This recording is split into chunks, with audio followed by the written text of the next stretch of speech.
Hi friends, कैसे होंगे आप लोग। आशा करते हैं आप अच्छे होंगे। शुरू करते हैं ब्रूसली के एक कोट से। I fear not the man who has practised 10,000 kicks once, but I fear the man who has practised one kick 10,000 times. अपनी ट्रेडिंग कम्युनिटी के लिए 1000 स्ट्रेटजी फॉलो करने से अच्छा है कि हमें एक स्ट्रेटजी को 1000 बार फॉलो करें।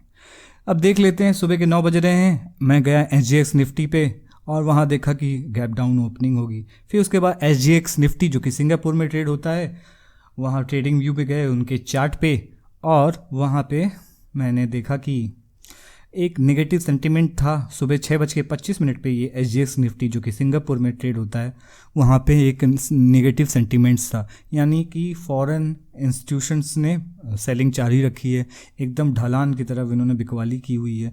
तो वही नेगेटिव सेंटीमेंट को लेके अपने चार्ट पे जाते हैं। और हमेशा ये SGX निफ्टी सही नहीं होता है, कभी कभी इंडेक्स मैनेज हो जाता है। तो चार्ट पे आ गए अब और देखा कि कल निफ्टी ने क्या कामकाज किया था। 15,709 का हाई लगाया था और 15,441 का लो लगाया था। तो फिर उसको एक ओवरव्यू अपने चार्ट पे मैं हमेशा लिख लेता हूँ। आप लोग भी यही किया करिए कि 15,700 एक इम्पॉर्टेंट रेजिस्टेंस की तरह काम करेगा। अगर ये टूटता है तो ऊपर तरफ हम बाय कर सकते हैं। पॉसिबल गैप डाउन होगा अराउंड 15,500 15,550 के। ये हमारी थिंकिंग थी इस समय।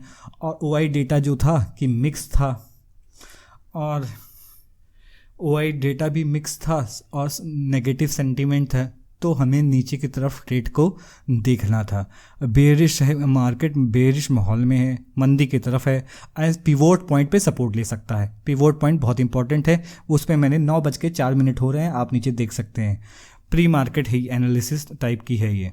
तो ये अभी मार्केट खुला नहीं है, इतना होमवर्क तो आपको भी करना ही पड़ेगा। तो अपने निफ्टी को देखा मैंने कि अब और हाई और लो मार्क कर लिया। कल का हाई 15,709 था और लो 15,441 था। और यहाँ पे लिख लिया कि 15,550 पे आप देख सकते हैं जो ब्लू का गोला लगाया है, वहाँ पे ओपनिंग होने की संभावना है। उसी हिसाब से हम अपना क्या कहते हैं स्ट्राइक प्राइस सेलेक्ट करेंगे। 100 पॉइंट्स ऊपर, 100 पॉइंट नीचे।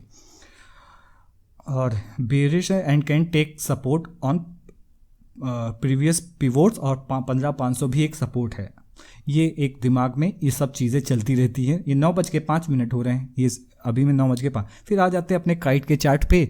हमने उसी हिसाब से 100 पॉइंट ऊपर 15,650 का हमने पुट लगा लिया था और 15,400 का कॉल लगा लिया था।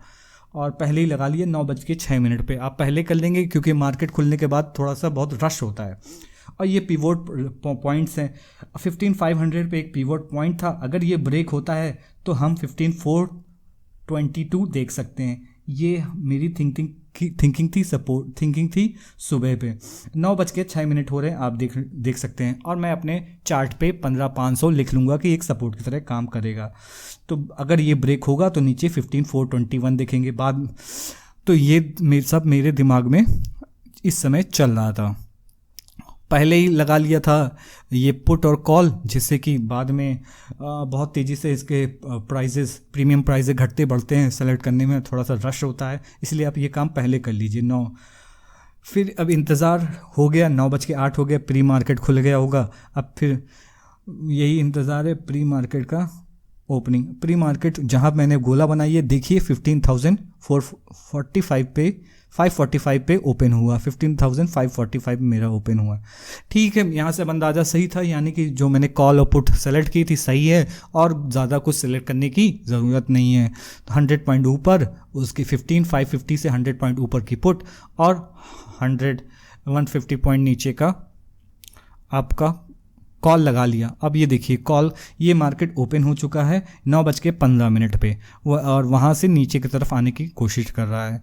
और 15,650 का पुट 166 पे ट्रेड कर रहा था, और 15,400 का कॉल 174 पे ट्रेड कर रही थी। 920 से तो पहले हमें ट्रेड लेना नहीं, चाहे जितना भी ऊपर या नीचे हो। ये आपको अपनी डायरी में लिख लेना है। 15,500 सपोर्ट टूटेगा, एरो बना दी है कि 15,423 पड़ जाएगा। ये देखिए पिवोट पॉइंट का कमाल, जो कि R2, R3, R1 है। ये एक डेली पिवोट पॉइंट है, और इसके बारे में आपको बता दूंगा। और डेल्टा देख लेते हैं, 15650 का डेल्टा बहुत हाई था, 73 था, तो हमारे काम का था। उस हिसाब से मैंने देख लिया डेल्टा इसका नेगेटिव 0.73। पुट का डेल्टा नेगेटिव में होता है और फिर कॉल का डेल्टा पॉजिटिव में होता है। ठीक है, अभी ओपनिंग यही है, मेरी थिंकिंग यही चली थी। 9:17 हो रहे हैं, अभी कोई ट्रेड एग्जीक्यूट नहीं किया है। मुझे ये बहुत से लोगों को स्ट्राइक प्राइस सेलेक्ट करने में पता नहीं क्यों प्रॉब्लम हो रही है। 21 दिन तक आप प्रैक्टिस करेंगे तो अपने आप हो जाएगी। 21 दिन से तो मैं भी शुरू कर रहा हूँ, आपको प्रैक्टिस किए बिना नहीं आएगी। कब तक कोई आपको स्ट्राइक प्राइस देगा? तो मुझे आपको आत्मनिर्भर बने और खुद को स्ट्राइक प्राइस सेलेक्ट करना और ये सपोर्ट एंड रेजिस्टेंस सीखने की कोशिश कीजिए। 9:20 हो गए, एक 5 मिनट की कैंडल डोजी टाइप की बन गई है। अब दूसरी, अभी तक कोई क्लियर इंडिकेशन नहीं है कि मार्केट किस तरफ जाएगा, और ये 9:21 हो रहे हैं, अभी तक कोई ट्रेड एग्जीक्यूट नहीं किया है। तो हमारा तो यही कहना है कि अब स्ट्राइक प्राइस जो है आपको सिलेक्ट करना आ जाना चाहिए। 30 डेज़ हो चुके हैं इतना, और सपोर्ट, पिवोट, ये सब को आपको बताना है और आपको भी समझना पड़ेगा कि ये भी जानना ज़रूरी है। एक इस 145 के साथ अगर पिवोट का अगर मिल जाता है तो आपको एक क्लियर इंडिकेशन रहेगी। और स्टॉप लॉसेस होंगे ऐसा नहीं है, लेकिन फिर भी एक ट्रेड आपको कम से कम कंफर्मेशन पे मिलेगा। ये 9:22 हो रहा है। अब देखिए 5 मिनट कैंडल का ब्रेकडाउन हो रहा है और आपकी पुट जो 170 के उस पर ट्रेड कर रही है, अभी तक कोई ट्रेड एग्जीक्यूट नहीं किया है। 9:23 हो चुके हैं। अब इंतज़ार रहेगा कि यहाँ 5 मिनट कैंडल का हाई और लो मार्क कर लीजिए, उसको जो ब्रेक करेगा वहाँ भी ट्रेड ले सकते हैं। ये देखिए 9:25 हो रहा है, ये 15,500 का ब्रेकडाउन हो रहा है, वहाँ पे आप एक ट्रेड एग्जीक्यूट कर सकते थे पुट का। आपको मेन मकसद है कि पुट और कॉल का आपको स्ट्राइक प्राइस लगाना आ जाना चाहिए। ये मैंने ट्रेड एग्जीक्यूट कर दिया था 9:29 पे, ये मेरा ट्रेड आप देख सकते हैं।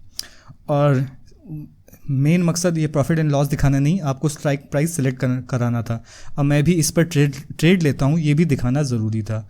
और इस ट्रेड को मैंने अपने प्रॉफिट और रिस्क टू रिवॉर्ड को देखते हुए इसको एग्जीक्यूट किया और इसको कैंसिल और अपना प्रॉफिट बुक किया। Thank you very much for watching. Please like and subscribe. आप लोग लाइक नहीं करते हैं, प्लीज़ लाइक किया करिए। Thank you very much. और क्या वीडियो आपको चाहिए इसके बारे में भी आप हमें बताइए। Thank you very much.